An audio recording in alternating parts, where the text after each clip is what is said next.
I want to bring in Court TV crime and justice correspondent Matt Johnson. Matt, great to see you. Tell me about the key testimony that stood out to you today.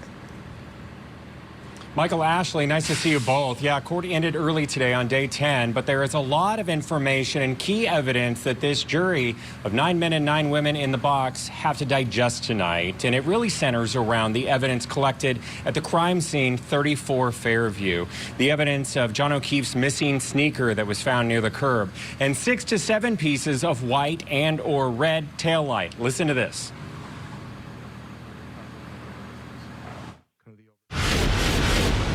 We found the sneaker, yes, sir. A sneaker? Yes, sir. Can you describe where the sneaker was found? The sneaker was flushed up against the curb and it was inverted upside down.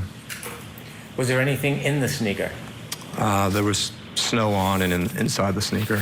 That night, do you recall if there was any other pieces of taillight recovered? I believe in total we located maybe 6 or 7 pieces of taillight. So that when you arrived, the scene had been left unsecured. Do you know how long it had been left unsecured? I do not, sir. You don't have any personal knowledge of anybody actually securing that scene for onlookers, bypassers, anybody that wanted access to it, they could have had it? Not that I'm aware of, sir. So that was information that the first jury heard. Again, this is the retrial for Karen Reed, but they also heard from another new witness this time around. And this was a meteorologist that had worked in the area for decades. He was describing the conditions of the blizzard on January 28th into the 29th in 2022 when Mr. O'Keefe was found dead or dying at 34 Fairview. He was saying that there was, at the end of the snowfall, about 2 feet of snow, and he was saying that the ground was rock hard. It was completely frozen and unpenetrable.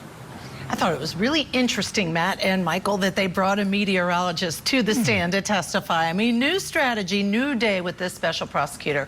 Now, Matt, we know the day started with Lieutenant Gallagher on cross-examination by the defense. What can you tell us about his testimony?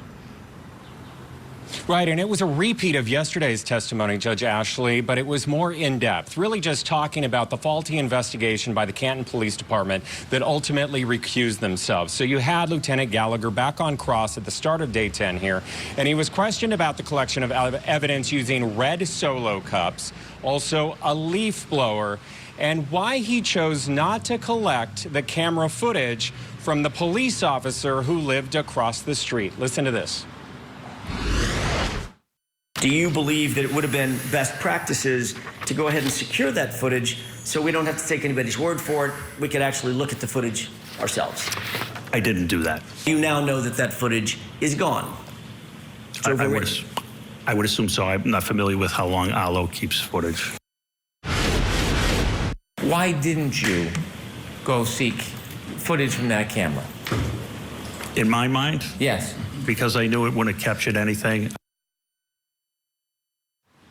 Activated cameras, and he didn't have them on the street because it's a busy street and the batteries would die, and and who knows, very quickly if they captured the street.